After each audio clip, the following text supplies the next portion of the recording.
कुछ लोग कह रहे थे कि पाकिस्तान ने पेट्रोल स्टोर क्यों नहीं कर लिया जब पेट्रोल सस्ता था। तो पाकिस्तान के पास भाई स्टोरेज बनाई ही नहीं हमने 70 साल में।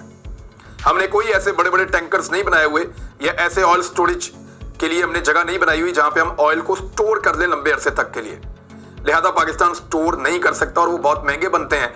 माजी में पाकिस्तान ने कभी इस पे तवज्जो दी ही नहीं और आइंदा देनी चाहिए, क्योंकि जिस मुल्क के पास पेट्रोल जितना ज्यादा स्टोर होता है वो उतना ज्यादा मुस्तहकम होता है।